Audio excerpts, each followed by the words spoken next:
Muito boa noite, sejam todos muito bem-vindos. Estamos mais uma terça-feira para dar continuidade à leitura desta obra, Saúde, um Novo Olhar, do Dr. Renato Bertati. Este grupo de estudos de direito sistémico que se reúne neste mesmo horário, às terças-feiras. Tem terça-feira sim, terça-feira não, mais ou menos assim. Temos connosco o Marcos Castro e também René Schubert, que está hoje connosco. Obrigada, René, por nos acompanhar hoje na nossa leitura. Recordo que estes encontros são gravados e disponibilizados mais tarde no canal do YouTube da Milton Plácido da Rosa. Podem colocar questões levantando a mãozinha virtual e também podem levantar a mão física. René, passo agora para você, por favor. Obrigada, Manuela. Manuela sempre nos orientando aí de terras portuguesas, né? Apesar do fuso. Então, vamos seguir aqui com a leitura, né, dessa obra do professor Renato Bertati, né?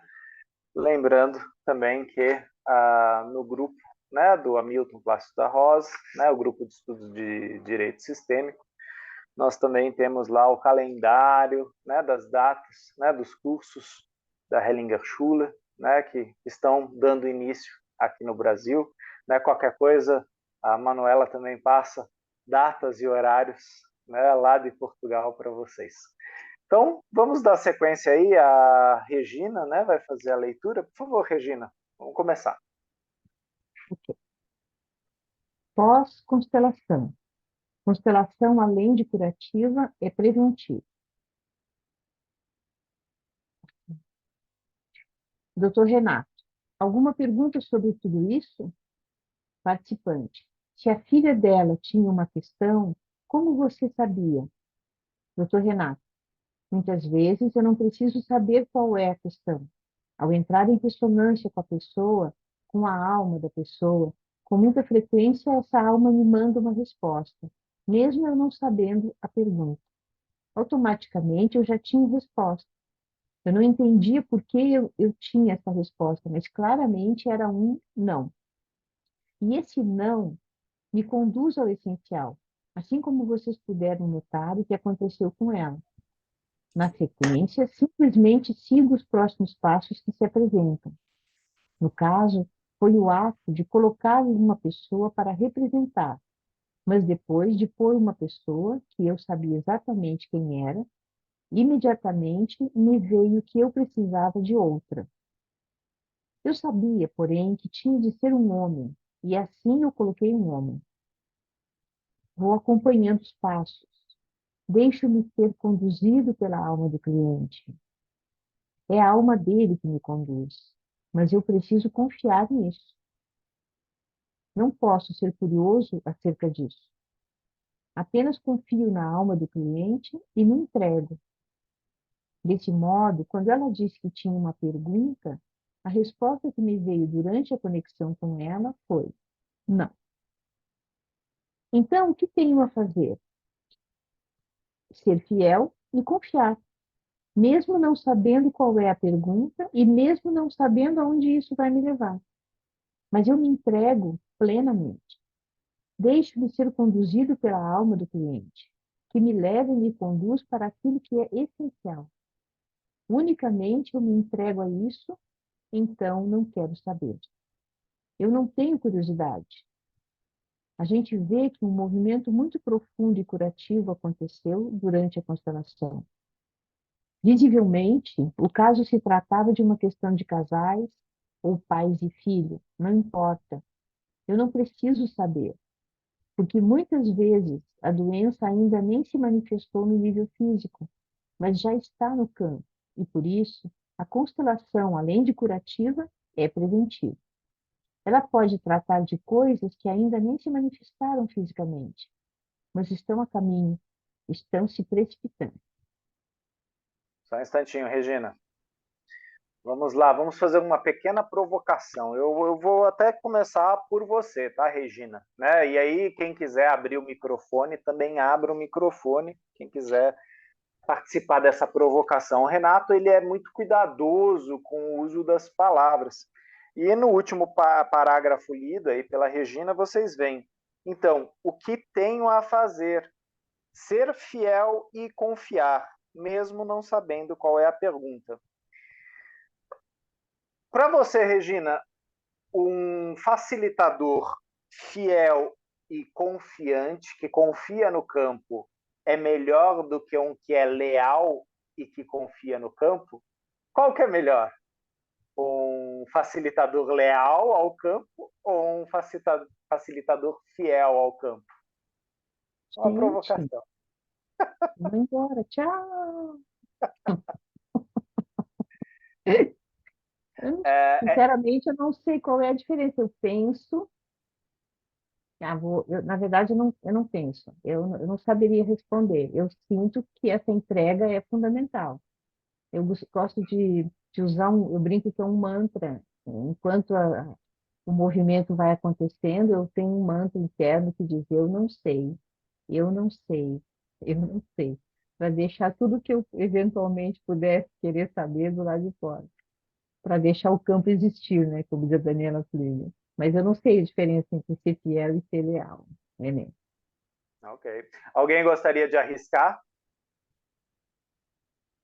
Né, logicamente que assim, eu fiz uma provocação, mas não que eu tenha a resposta, tá, Regina? É uma reflexão aqui. Né? Eu penso muito naquilo que Bert nos dizia. Eu confio plenamente nos representantes. E ele também dizia outra coisa. Qual que é a postura do facilitador de constelações familiares? Sem intenção, sem julgamento, sem medo, sem amor. E aí a dica está nesse último, né? Sem amor, no sentido do amor infantil. O amor infantil é leal ao sistema, é a lealdade invisível. Se o facilitador for leal ao sistema, ao campo, provavelmente está pegando em alguma questão contratransferencial dele, né? Quer dizer, ele está trazendo o campo dele para dentro do campo e ele vai responder a partir da lealdade da pessoa dele. Né? Agora, fiel provavelmente ao campo, ao que se mostra e à postura. Isso é um debate interessante também quando a gente fala de casais, né? Você é fiel ou você é leal, né? E eu acho que sim, esse não tem uma resposta certa para isso. Eu acredito que os casais encontrem aí, cada casal, a sua resposta, porque lealdade e fidelidade são questões que tocam na honra e no caráter, né, do sistema, né? E aí cada caso é um caso, né? Mas foi só uma provocação nesse sentido, porque achei interessante como o Renato foi preciso na escolha da palavra, né? De não colocar eu sou leal e confio, né? Porque aí ele estaria falando da pessoa dele. Não, ele é um facilitador, ele facilita o campo, ele é fiel, né? Como facilitador ao campo. Ele apenas está facilitando, né? Logicamente, se alguém escutou de outra forma ou tem uma outra interpretação, novamente, não é que eu tenha a resposta correta aqui. Foi uma provocação. Eu me senti provocado pelo texto e eu resolvi já passar a bola para vocês, né? E Bert Hellinger ele era muito cuidadoso também com essas palavras, né? Tanto que a gente usa aqui no Brasil, né? A palavra gratidão ao invés da palavra obrigado.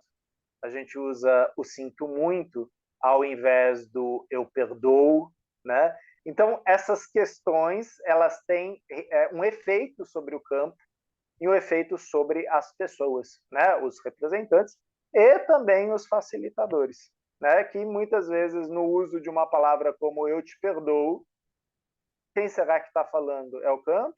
É o facilitador? É o representante? e talvez vocês já tiveram essa experiência de falar para o representante, diga, eu sinto muito, e o representante replica, eu te perdoo, e aí o facilitador precisa intervir e fala, não, diga, eu sinto muito.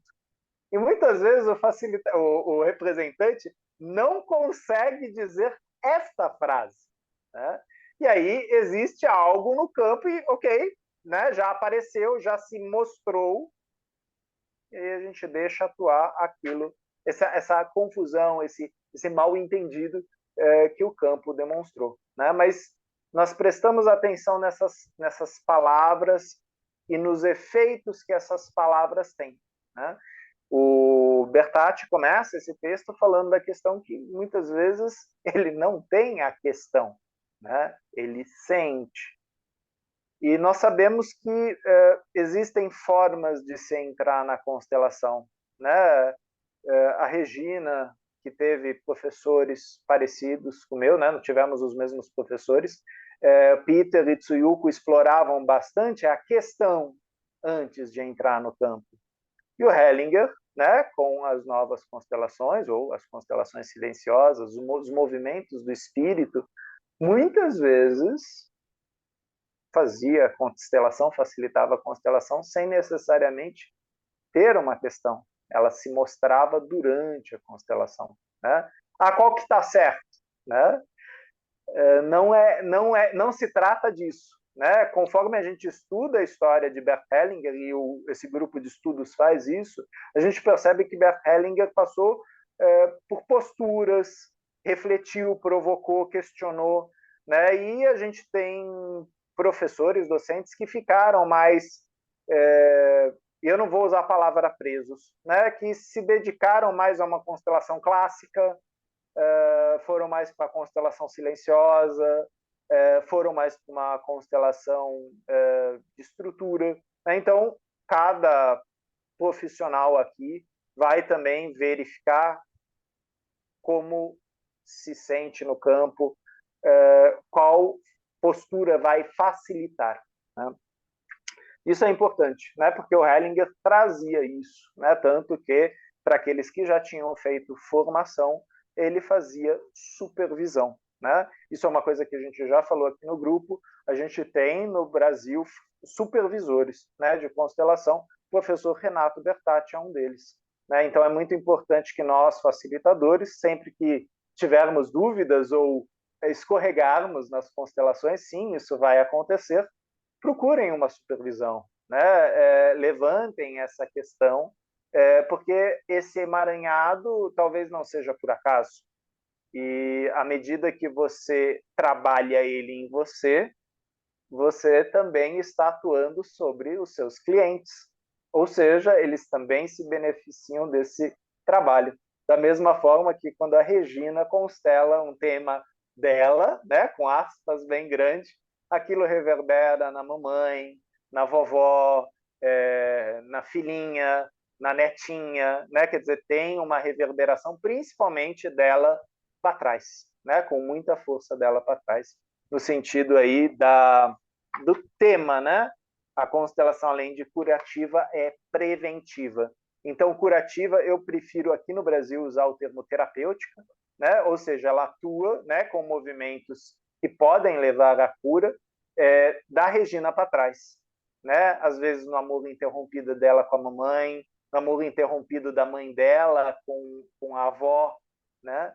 E preventiva, porque a partir do momento que a Regina olhou para essa temática do feminino no campo dela, a filha dela, a neta dela, podem olhar para outros campos, porque aquele a Regina já olhou, a Regina já trabalhou, já movimentou, né? Mas, logicamente, a gente está falando aqui de uma abordagem fenomenológica. A gente não está falando de uma coisa precisa. Já pensou se a gente falasse de uma coisa precisa, eu falasse, eu não sei qual é a questão do cliente? Como assim você não sabe?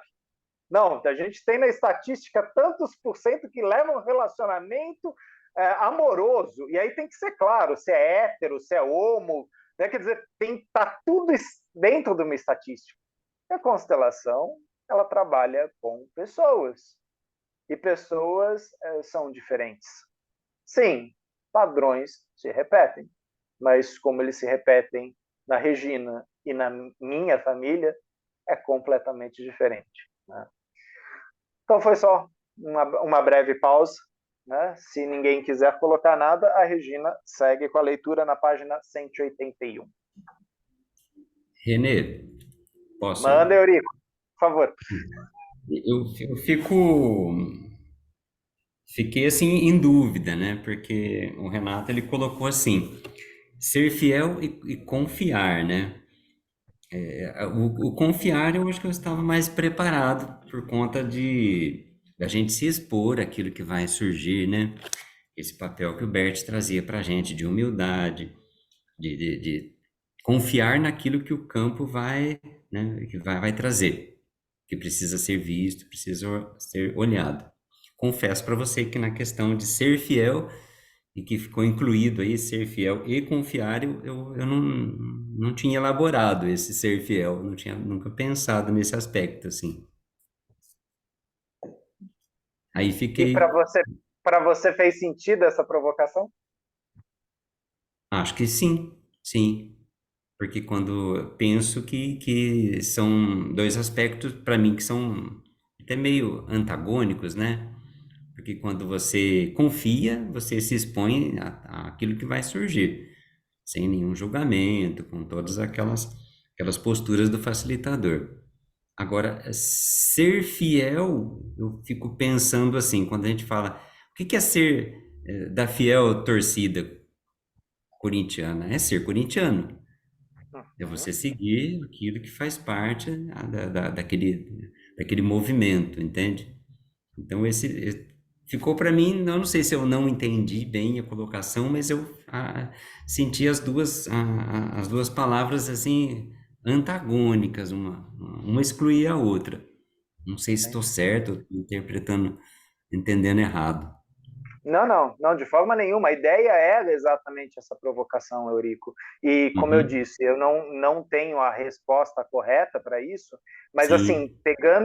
pegando o fato da gente estar num grupo de estudo, o termo lealdade sistêmica, o Hellinger vai puxar lá de Ivan Bosnamé Nagy, né, que instaura Uhum, dentro da terapia sistêmica familiar o conceito das lealdades invisíveis. E isso. Nagy faz uma diferenciação entre lealdade e fidelidade, né? Assim como a gente também faz na psicanálise. Né? Então, a gente fala que um tem mais a ver com algo que vem, né, ancestral, uma crença, o outro tem a ver com honra, um ponto de honra. Né? São muito próximos e por isso que é Uhum, difícil separar um do outro. Mas você pegou bem, né? A Gaviões da peguei. Fiel, né? Ou seja, fidelidade ao time, ao ser corintiano.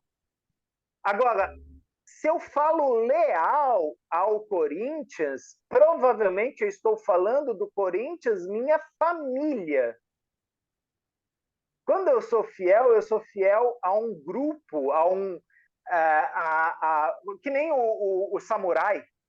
O samurai ele tinha um credo, ele tinha um código de honra, uma ordem a qual ele era fiel. Leal já pega algo mais afetivo, já pega algo mais intricado e talvez entrelaçado, emaranhado. Novamente, eu estou brincando aqui com as palavras, mas assim, se a gente puxar da filosofia, a gente vai perceber que assim, os efeitos no campo da fidelidade e da lealdade são diferentes. Por isso que eu achei a Sim. sacada do Renato fantástica, dele só jogar assim no texto como se fosse uma coisa assim, ninguém vai perceber. Só que agora que a gente está levantando, você fala, pô, que saco é esse, cara? Será que são antagônicos ou são sintônicos? E é uma boa pergunta. Fiel e confiança são antagônicos ou sintônicos? talvez no campo das constelações, especificamente nesse contexto que Renato está falando, eles são sintônicos. Agora, se Renato falasse eu sou leal e confio no campo, talvez ele estivesse constelando uma coisa muito pessoal, muito cara. E nas constelações tem temas que a gente sabe que nos são caros, que quando aparecem nos emocionam como facilitadores. E aí a gente precisa respirar fundo, dar um passo para trás e verificar o quanto a gente consegue permanecer retirado ou o quanto a gente está no meio daquilo. Quer dizer, eu estou emaranhado neste campo, né? E aí, muitas vezes, eu interrompo a constelação, sim. Às vezes eu falo para o meu cliente, olha, eu pegou numa questão, numa pessoalidade minha, não posso dar sequência. E muitas vezes o trabalho foi feito, sim. O facilitador atuou, principalmente pela honestidade dele, pela clareza dele. Ó, pegou aqui num ponto desse, eu vou parar aqui. E o cliente pode seguir, talvez, depois de algum tempo com esse facilitador ou com outro, né? Muitas vezes é interessante ele seguir com o mesmo facilitador, inclusive se esse facilitador fizer trabalhos pessoais. E aí a gente tem a sacada do Hellinger de que toda semana ele se encontrava, né, com Gunther Weber, Cornélia Bonkamp, Stefan Hausner, doutora Úrsula Frank Bryson, para fazer intervisões. Ou seja, entre eles, ficavam levando casos, levando exercícios, se expondo ao campo, testando, né? Não tinha ninguém melhor que ninguém. Eles estavam aprendendo juntos, né? E provavelmente esse debate também surgiu lá. Não, genial. E aquela coisa, né, Eurico? Você trabalha também com casais. Quantas vezes um casal traz para nós a lealdade ou a fidelidade como se fosse a mesma coisa, né? E a gente sabe, para a mulher fidelidade é uma coisa, lealdade é uma coisa, para o homem fidelidade é uma coisa, lealdade é outra coisa, e ainda você tem todo o contexto histórico familiar em cima desses signos linguísticos, né? É pano para manga, é exceção para caramba que você tem aí com o casal. É verdade. São níveis mais profundos ou menos profundos, fidelidade e lealdade, né? Tem esse, são níveis diferentes, os dois. Sim, sim. E, inclusive, uma coisa, só um parênteses aqui, né, Eurico? Quando você pega casais que são interculturais, né, de culturas diferentes, às vezes de línguas diferentes, é muito interessante como surgem nos atendimentos palavras que os dois acham que estão falando da mesma coisa, mas Sim. a saudade para um afrodescendente não é a saudade do nativo brasileiro, ou do italiano, ou do alemão, ou do japonês. Quer dizer, cada povo constrói, né, de forma plástica essas palavras. E aí você tem a crença, e a lealdade ao meu sistema em relação a isso, e aí você tem o conceito, que aí a gente tem já um histórico pedagógico, filosófico daquele povo, o povo germânico, o povo nipônico, o povo maia, inca. E trazendo isso me lembra muito o tema da ética, que ultimamente a gente está debatendo, né, nas constelações familiares. Ética, moral. Ah, existe moral? Existe moral, lógico. Nosso cliente vai trazer a moral. Nós vamos manter a nossa postura ética. E aí, sim, isso é um tema a ser debatido, né? Qual que é a postura ética do René? Qual que é a postura ética do Eurico? Será que é igual? Né? E nós tivemos professores parecidos, nós tivemos percursos parecidos, está certo que você vem do campo do direito, eu venho do campo da psicologia, e só nisso já existem ruídos. Né? Só aí já dá, já dá muito problema. Que Isso que acaba é sendo legal. visões diferentes. Isso que é legal. pode dar problema, como pode ser solução, dependendo do cliente que procura, ou você ou eu. É fato, é fato. É fato porque você, quando a gente vai para esse movimento, né, para isso que as constelações traz para a gente leva muito do nosso entorno familiar, do contexto em que eu vivenciei, tudo isso a gente leva com a gente, né, também.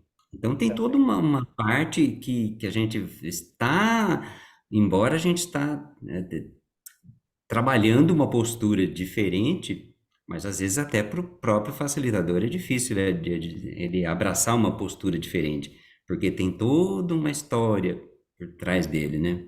No direito, por exemplo, a gente usa muito, eu sempre provoquei muito essa reflexão.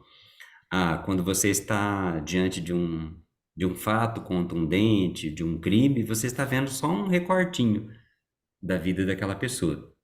Então, para você entender um pouquinho como é que chegou naquele fato contundente, né, que está, muitas vezes está sendo julgado, para você entender, você tem que conhecer um pouco da história daquela pessoa. Que às vezes você se trata de um crime contra a vida, mas os entornos, as histórias, todo o contexto é diferente e particular para cada uma dessas pessoas, né? Então, para a gente poder entender, compreender, você precisa conhecer a história. E aí você vai perceber que as histórias são bem diferentes. Cada um traz uma parte dessa história para esse resultado que a gente acaba vendo, né? Dentro do contexto, por exemplo, do direito também, né? Sim, Então, sim. a É, gente acaba trazendo isso, até como também, eu acho que até no nosso trabalho como facilitadores, né? Também a gente acaba trazendo, e às vezes você depara com temas que aí você percebe que ali ainda é algo que você tem também elaborar em você, que você também tem que trabalhar em você, porque também aquilo está dizendo alguma coisa para você, né? Que você precisa olhar para aquilo também. E aí é o momento que você falou, né? De realmente você para, deixa por aqui, porque aí está além. uhum, sim, sim. Acho que Eu isso é tive um, um. não, eu tive Pois é. um caso recente, Eurico, né, de uma pessoa que me procurou como facilitador, expôs brevemente o caso, e é um caso que corre na justiça, né? E a pessoa queria levar isso para o campo, né, comigo, né? Só que ela queria o olhar do psicólogo, né? Quer dizer, do terapeuta, né? Da pessoa da área da saúde. E quem está conduzindo o caso é uma juíza que, inclusive, conhece o direito sistêmico.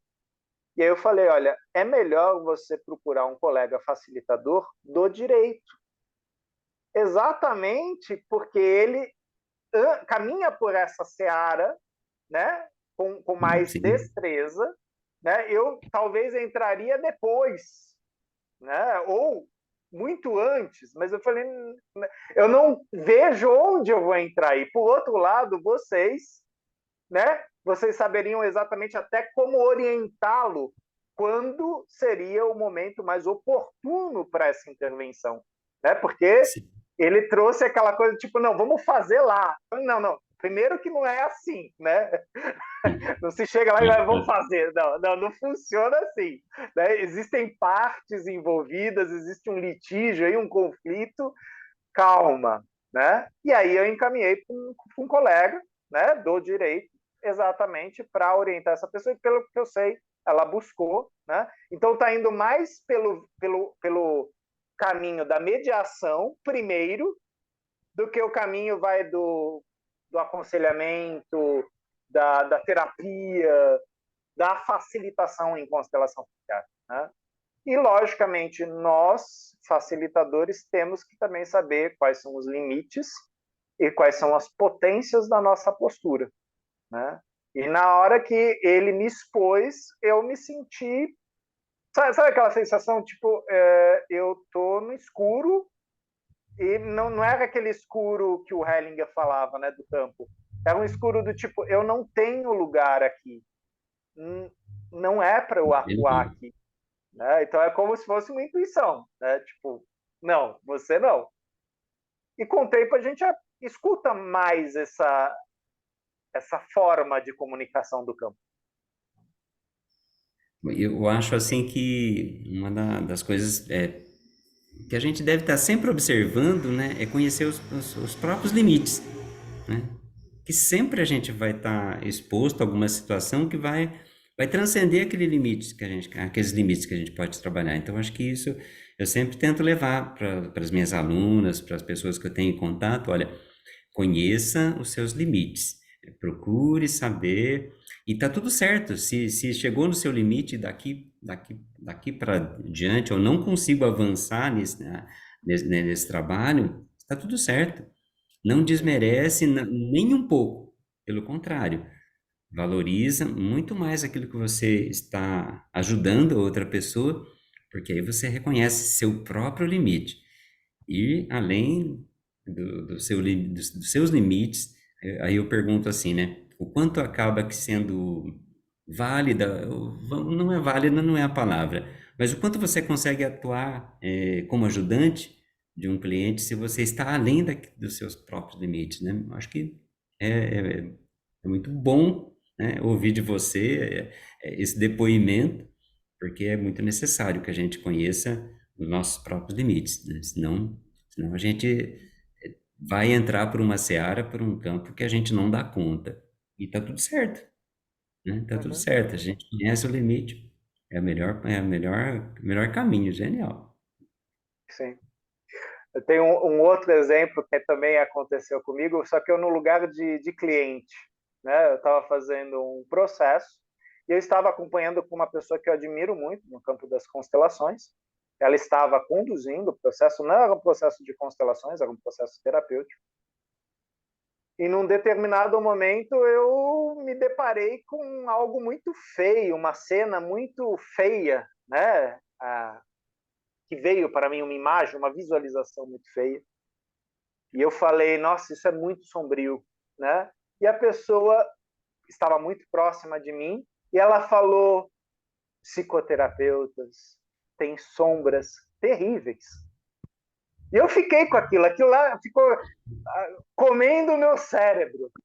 Anos depois eu falei isso para ela, eu falei, pô, aquele dia você me falou uma coisa que me marcou muito, tal. Contei a história, ela riu, ela falou, mas eu não estava falando para você, eu estava falando para mim. Ou seja, ela fez uma interpretação na hora em voz alta. Só que aquilo mexeu muito comigo, né? No sentido das ordens da ajuda, exatamente daquela coisa, como é que eu vou levar uma pessoa, né, para o Vale das Sombras dela se eu morro de medo do meu Vale das Sombras? Então, vamos lá fazer esse caminho Perfeito. primeiro para poder levar os outros, né, fazer tour lá. Né? É, E, e é, perfeito.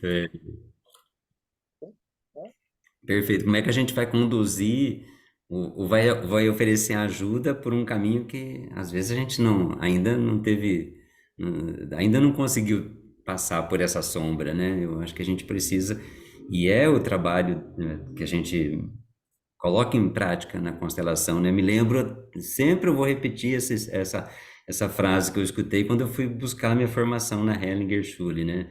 Não formamos consteladores, formamos pessoas para a vida. E se esse conhecimento fazer sentido para você, aí você pode se sentir movido para isso, você levar para outras pessoas. Então, para mim, isso me marcou muito, porque eu entendi ali que era para mim primeiro, né? E uhum. depois, quem sabe, se fez sentido para mim e eu me senti movido a levar para outras pessoas, aí tudo bem, tá tudo certo. Mas o primeiro trabalho era com a gente mesmo. Então, acho que isso gravou muito logo na minha chegada na Hellinger Schule aí para fazer a formação. Vou usar isso para continuar a provocação, Eurico. Né? Quer dizer, nós não formamos consteladores, formamos pessoas, né, para a vida. Né? Isso. Hellinger Scientia, né? A ciência dos relacionamentos, ciência dos relacionamentos. no exército existe o semper fidelis, né? Sempre fiel, né? A quem? A você, ao teu código de honra, a tua ordem, né? Então atente à ordem. Lógico que existe uma instituição, existe o exército, e a gente sabe, né? Nenhum soldado fica para trás, né? Então existem ordens, né? Uhum. Desse grupo, né? Mas não é sempre leal, sempre leales, é sempre fidelis, né? Eu sou Sim, fiel, eu não sou leal. Então, a escola Hellinger, a Hellinger Schule, ela fala de uma fidelidade contigo, com a humanidade que habita em você, né?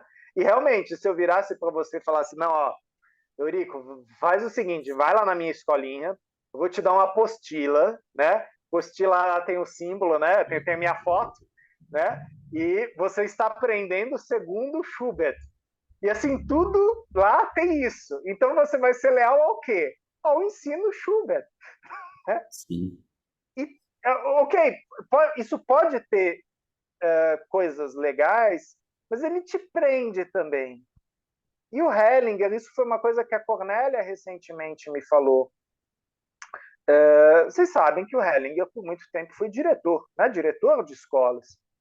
sim. E ele falava: eu não quero fazer uma escola de constelação. Porque se eu fizer uma escola de constelação, as pessoas vão seguir. E elas vão acreditar que só lá elas vão encontrar a verdade. Né? Ele queria ser mais um impulso. Né? Mas a gente sabe, o Hellinger foi mudando vários de seus pensamentos, mas assim, isso era uma coisa que ele falava bastante no começo. E a gente também sabe que o Hellinger participou de muitas escolas de psicanálise, de terapia, de filosofia, mas ele não se associou a nenhuma delas. Né? Ao contrário, né? Quando as pessoas falavam com ele, a gente vai te expulsar. Ele falou, não se deu o trabalho, eu já me retirei. Né? Isso tem muita força. Ele seguia fiel. Né? Ele não atacava as pessoas. Ah, você fez isso comigo, Eurico, você vai ver o que eu vou fazer com você agora. Né? Não, é outro trato, é outra postura. Né? Logicamente que assim, eu sei que você falou com muito amor ao seu time, né? O Gaviões da Fiel, mas eu não sei se a Gaviões da Fiel entraria nessa seara que a gente está debatendo aqui. Mas é um bom exemplo. Para quem é fiel. Leal é outra coisa. Sim. Eu acredito que para vocês aprofundarem um pouco esse tema, vale a pena um filme super antigo, né, entrando aí na onda do Titanic, que fez 25 anos. Acho que esse filme também tem 25 anos, chama Lendas da Paixão, com o Brad Pitt. E vocês vão ver tanto o tema da lealdade ao sistema familiar, quanto ao tema da fidelidade que o personagem do Brad Pitt tem com ele. Né? Então, existe o código de honra dele e existe todo um contexto das tradições familiares. Né? Eu assisti isso lá no Festival de Gramado, de cinema, um filme longo, acho que tem umas 3 horas, e ele fala de, acho que são praticamente 3 gerações familiares. Né? Então, você vai vendo histórias se mostrando aí. Quem que está com a mão levantada? Regina, você está com a mão levantada, por favor, Regina. Então, essa reflexão de vocês aí me fez muito bem, me fez muito bem. Comecei a sentir mais essa questão como é que é para mim, né? A lealdade como esse emaranhamento, uma atitude, talvez uma coisa menos escolhida, né? Mais um emaranhamento mesmo. Eu acredito que ser fiel tem tudo a ver com confiar, porque é uma postura escolhida de entrega. Então, fiel ao campo, a essa força maior, eu posso me entregar. Para isso, eu preciso confiar. A fidelidade e a confiança me parecem que estão completamente harmoniosas aí, para que eu possa me deixar conduzir, para que eu não tenha aquele movimento que seria um movimento dentro de um olhar terapêutico, de colocar a pessoa dentro daquelas caixinhas, né? Dentro daquelas categorias, dentro daquele olhar pronto antes, né? E no movimento do campo nós nos expomos a algo que só podemos nos deixar conduzir. Então, a fidelidade, eu penso, vem aí a esse movimento. Eu sou fiel porque eu confio plenamente que seja o que for, e mesmo que eu não entenda, eu estou sendo conduzida para o melhor. Assim que eu sinto. Você me falando aqui, me veio outra provocação, Regina, né? Imagina, né? A gente está num relacionamento, né? Você tem a sua família, eu tenho a minha, mas a gente está num relacionamento afetivo, a gente namora, a gente casa, e aí eu viro para você, eu falo a seguinte frase: eu sou fiel ao nosso relacionamento, ao nosso contrato, né? Como casal, mas eu permaneço leal aos meus pais. Eu estou chovendo no molhado ou eu estou falando uma coisa fantástica?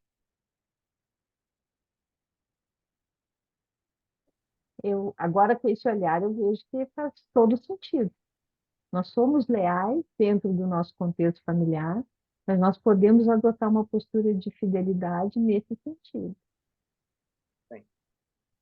E é muito importante eu conseguir fazer essa diferenciação, porque sim, vão ter momentos que na nossa relação a minha lealdade à minha mamãe, ao meu papai, vai interferir no nosso relacionamento de casal e vice-versa. Agora, se isso estiver consciente, para mim a gente tem como trabalhar. Agora, se isso estiver inconsciente, a gente vai brigar, né? E aí a gente vai falar, mas é tudo a tua mãe, tudo é teu pai, você não tem mais tempo aqui para essa família, você abandonou a gente. E quantas vezes a gente não precisa se retirar, né? E eu não estou falando certo ou errado aqui, né? Do relacionamento de casal, porque a gente vai apagar um fogo lá atrás. E já que a gente é o bombril da família, já que a gente é o bombeiro da família, a gente vai lá para trás apagar. E aí a gente para de apagar porque lá na frente está pegando fogo também, tem terremoto agora. E aí a gente fica nisso, né? Isso aparece muito nas constelações, né? Essas dinâmicas, né? Onde não foi um abandono, foi amor. Só que eu tive que escolher entre meu amor ao sistema de origem ou o meu amor ao meu sistema que eu formei, o meu núcleo. E aí vem Guilherme, aquela frase. Oi, pode falar. desculpa, me ocorreu assim, olha que lindo se a gente pensar que a fidelidade não seja dirigida ao outro, mas ao casamento. Sim, sim. Sim, é uma instituição. Ao casamento como um movimento de escolha de se deixar também conduzir, né? Nesse sentido. Então, não é o que o outro quer, não é uma obediência, não é uma submissão, é uma fidelidade a essa escolha de crescer juntos. Eu acho que faz todo sentido com isso aqui que o Renato falou. Então, ser fiel e confiar para se entregar. Para mim, está calando fundo aqui no meu coração. Muito obrigada. Sim. Não, e eu me lembrei agora, você falando, né, do casamento, o quanto o Peter e a Tsuyuko eles falavam isso no módulo de relacionamento, e eles faziam a gente fazer isso, né, porque a gente tinha muitos casais no grupo de treinamento, né? E eu adotei isso aqui no consultório também com casais, né? Ou seja, de forma bem consciente, eu debater com meu parceiro, minha parceira, três aspectos: o que é permitido, o que está sob negociação e o que não pode, de forma nenhuma, acontecer. E é interessante que essas três listas elas tocam em fidelidade e tocam na lealdade. Tocam em crenças que eu trago e tocam naquilo que eu busco, talvez, transcender junto ao outro. Eu percebo que, de repente, eu preciso me despedir, sim, de papai e mamãe, daqueles velhos hábitos, mas eu preciso arriscar um novo, e isso é caro, né? E a gente sabe o preço do novo, né? Tanto que quando a gente fala essa frase, né? Para você crescer, para você entrar no teu relacionamento de casal, você tem que primeiro se despedir de pai e mãe. Mas eu não quero abandonar eles. A gente não falou para você abandonar eles. Você se despedir, né? Ai, como dói, né? Essa lealdade. Despedir como? Como é que eu faço isso? Brigo com eles? Xingo eles? Vou embora de casa? Bom, já era para você ter saído faz tempo, meu amigo. Aí entram várias questões, né? Só um instantinho que eu vi que a Manuela abriu aqui uma coisa. Eu só vi o teu chat aparecendo aqui embaixo, Manuela. Você quer abrir o microfone e falar também? A Antônia também colocou. Código de ética. Só um instantinho, Manuela. Em relação a isso, Antônia, eu acho que essa é a provocação, né? Da lealdade e da fidelidade, da moral e da ética, né? Então, sim, códigos de ética. E aí a gente coloca, de repente, a questão das ordens do amor. As ordens do amor, a gente pode debater o quanto a gente quiser aqui. A gente não vai conseguir pegar elas, porque elas atuam, né? Elas não são uma coisa que eu posso pegar, que eu posso dominar. Elas estão atuando, eu descubro elas em seus efeitos, né?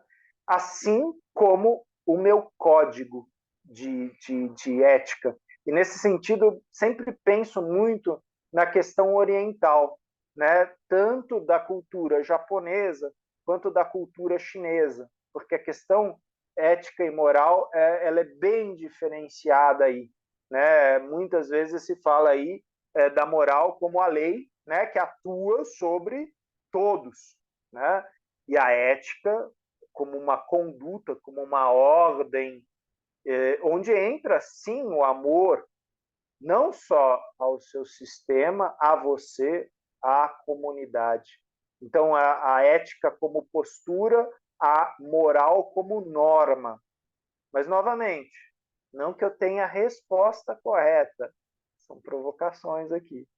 Manuela, abre o teu microfone que a tua pergunta, a tua provocação é para todo mundo, não é só para mim, não. Então, eu vejo a lealdade mais ligada com a boa consciência, não é? E a fidelidade com a má consciência.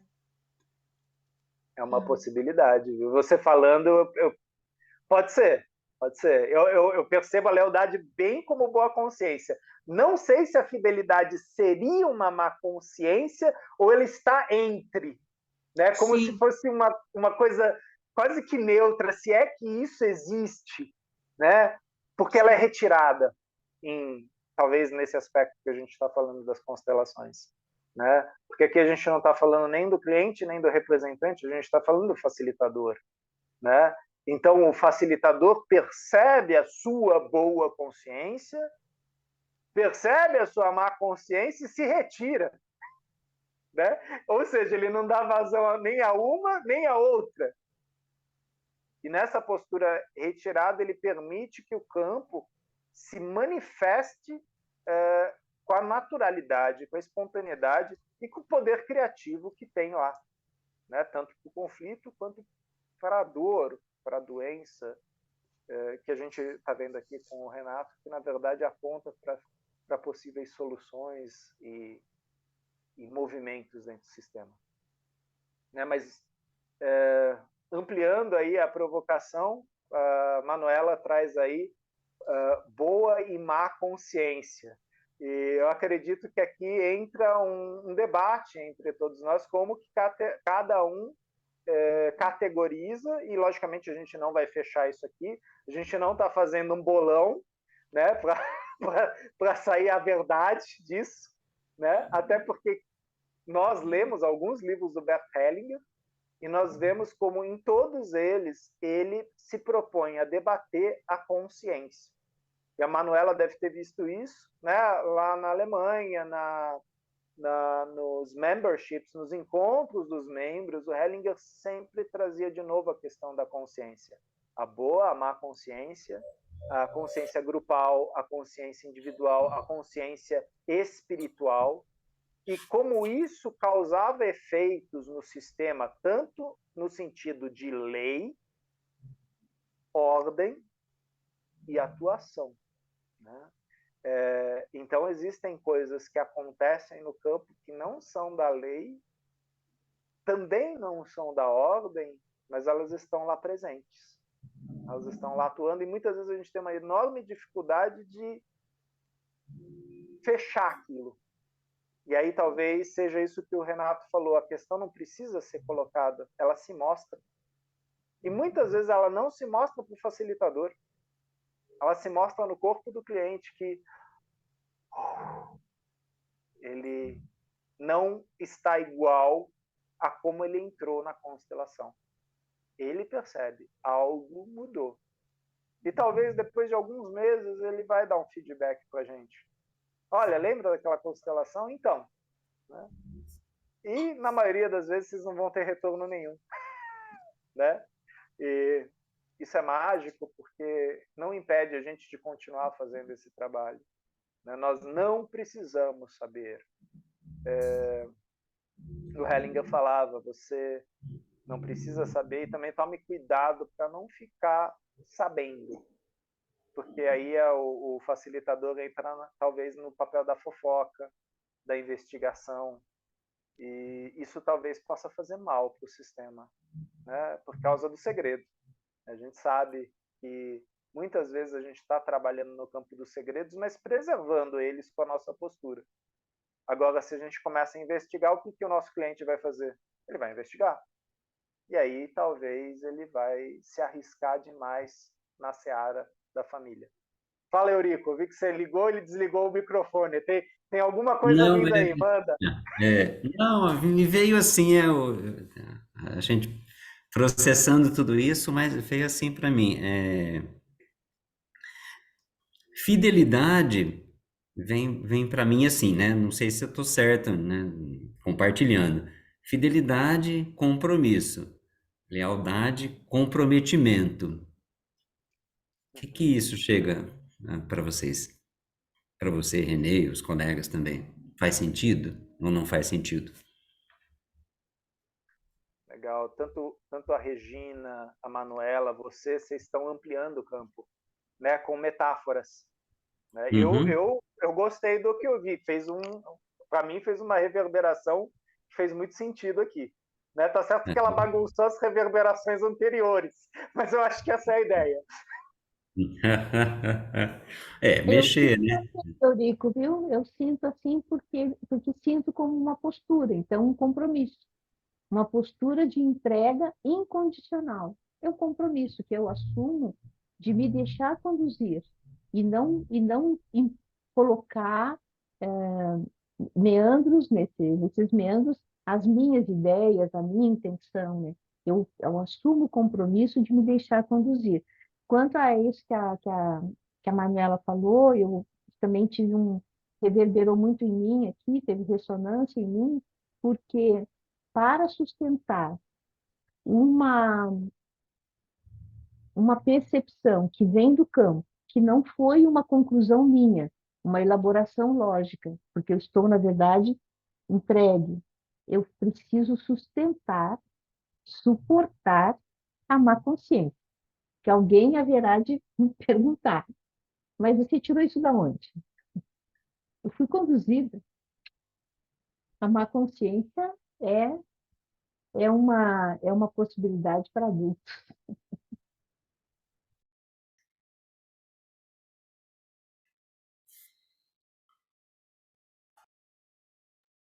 Ok, mais alguém quer se colocar? Eu acho muito importante essas provocações, né? alguém mais gostaria de pôr algumas metáforas. Não se preocupem com a coisa de certo e errado. Eu já joguei a toalha, tá? Não é certo e errado aqui. É uma provocação, né? E a ideia é exatamente vocês poderem, talvez, com suas metáforas, comparações, ampliarem esse campo, né? Que o Renato parece que cutucou de leve, assim, despretensiosamente, né? Mas quem conhece ele sabe que o cara foi e voltou várias vezes já.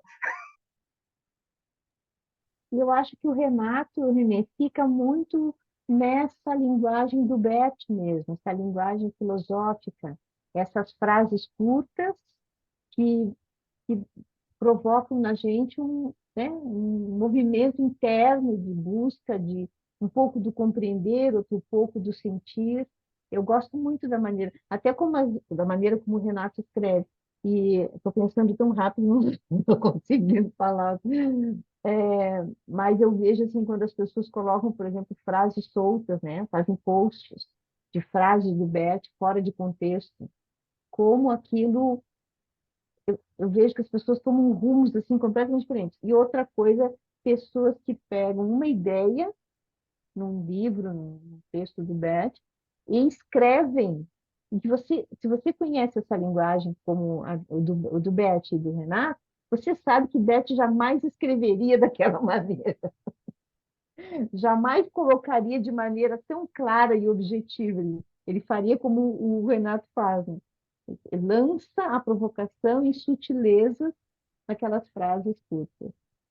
Então, é bem interessante. A gente teve uma vez, isso foi lá na Alemanha, Regina, uma constelação que falava do relacionamento homoafetivo. E aí o Hellinger falou uma frase, né? E aquilo teve uma reverberação no rapaz, tal, tal. E aí à tarde, uma pessoa fez uma pergunta entrelaçando a questão da homoafetividade, homossexualidade e transexualidade. E aí o Hellinger, ele fez em cima desta pergunta outro caminho. E aí o rapaz da constelação ficou chateado e falou. E aí o Hellinger falou: lembre-se do contexto onde eu disse a frase para você. Aquilo foi para você. E talvez para alguém do campo que falou: nossa, essa constelação é para mim. Nossa, isso me incomodou, isso me mexeu, tal. A gente sabe, os seminários eram assim, eles mexiam com a gente. Tinha dia que a gente não ia no dia seguinte.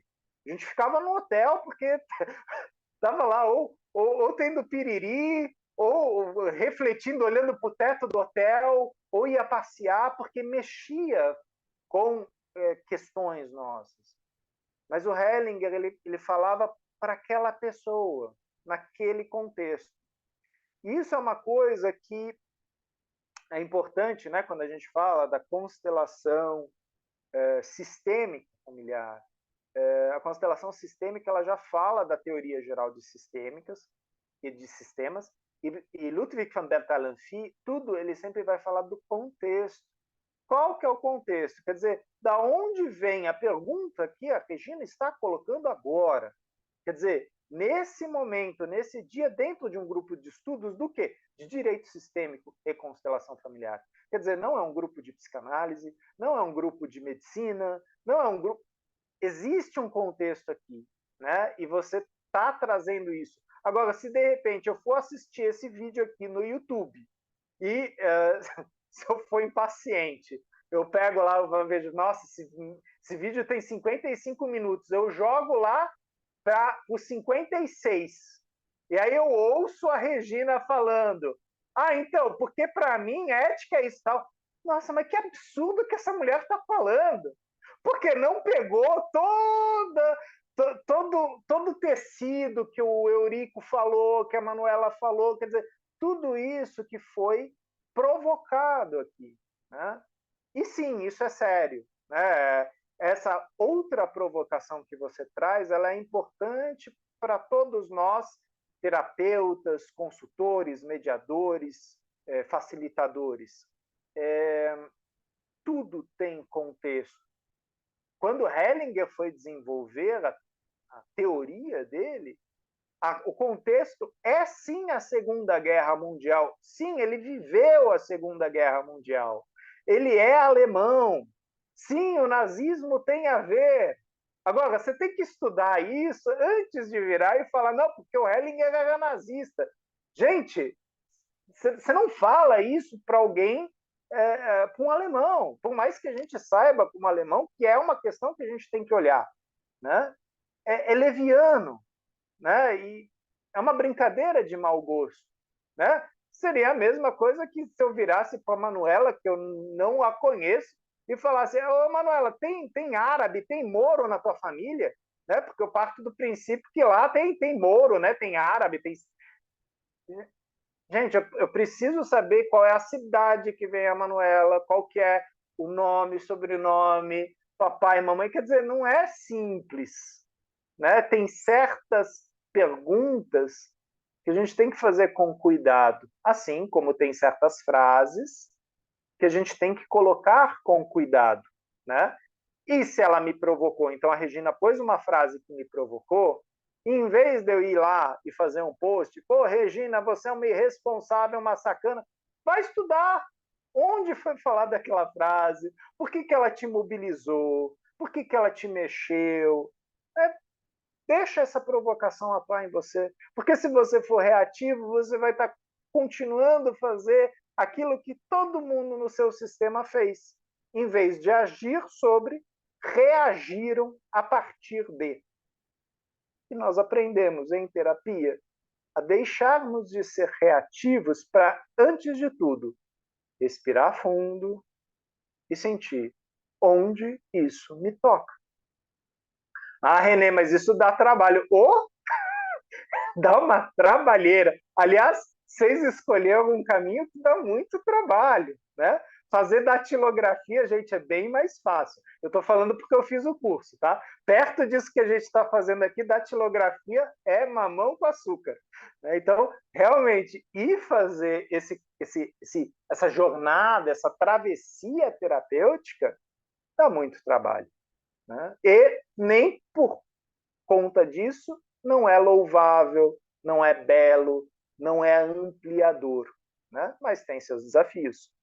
Hellinger existem muitas críticas sobre ele, algumas dele ele respondeu em vida aos seus críticos, e tem outras questões que quem vai responder vamos ser nós, com a nossa prática, com os nossos estudos.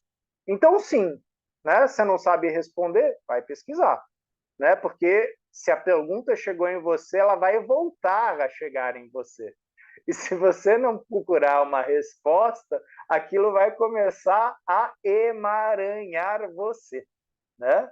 E aí você, de repente, vai perceber como todo mundo sempre traz esse tema, e quem trabalha terapeuticamente sabe. Né? Se uma coisa começa a repetir no teu consultório, no teu espaço terapêutico, vai olhar porque é coisa tua. Né? Vai olhar que tem nozinho seu assim. Aí sim, tem lealdade sua aí. E é importante que você seja fiel à tua postura, a teu código, né, de ética como terapeuta. E aí o Eurico tem o código de ética dele no direito, eu tenho na psicologia. Se tiver alguém aqui que é da enfermagem, tem da enfermagem. Quer dizer, toda profissão tem seu código. E aí tem questões que vão para além disso, questões humanas, com as quais Hellinger, com coragem, abriu seu coração. Né? Porque ele sabia que olhar para o campo dos alemães e dos judeus, você não podia ir com a cabeça, você tinha que ir com o coração. E foi assim que ele tocou os dois lados, indo de coração aberto. Né? E sim, concordo plenamente com a Regina, a postura do nosso professor Renato Bertatti, ela é essa. Ele acompanhou por muito tempo o Berto, hoje é um dos professores da Hellinger Schule, exatamente por causa dessa dedicação, dessa entrega dele a esse trabalho. Alguém gostaria de colocar mais alguma coisa? Eu gostaria muito que vocês provocassem o Marcos com isso semana que vem. Semana que vem não, desculpa, é carnaval. Até tem que ver como que vai ficar isso. Talvez na próxima você e eu também. Então, eu tenho que ver isso com ele. Mas essa questão é interessante levar para outros facilitadores também, para vocês terem respostas totalmente diversas aí também. Se não tiver Foi mais uma nada, ótima provocação. A gente vai para casa um pouquinho mais reflexivo, pensando sobre todas essas colocações aí. Foi ótimo. E o pior foi isso, né? A Regina nem leu muito, né? Acho que esse grupo hoje não foi para frente, porque a Regina leu uma página. Regina, você não tem vergonha na cara? Uma página? Eu vou contar isso para o Marco. Não é possível. Uma página só. Obrigado pela leitura, Regina. Manuela, contigo. Obrigada, obrigada, Renê. Obrigada por esta provocação, por esta possibilidade de ampliação de consciência e de nos colocar estas interrogações para ficarmos a refletir e que se calhar, quem sabe, na próxima vamos continuar. Com você, Renê. Sim, sim. Eu vou atualizar o Marcos da provocação. Ele vai ficar sabendo. Ok. Obrigada, Regina, pela leitura. Recordo mais uma vez que na próxima terça-feira não temos encontro, mas retomamos na outra terça-feira seguinte. Desejo um bom carnaval para todos, uma boa semana e até daqui a 15 dias. Uma boa noite para todos. Obrigada, muito obrigada. Tchau, boa noite. Tchau, Um boa abraço noite. para todos. Obrigada. Boa noite. Boa noite, Boa pessoal. noite, gratidão, Boa gente. noite. Boa noite. Gratidão. Boa noite. Boa noite. Com licença.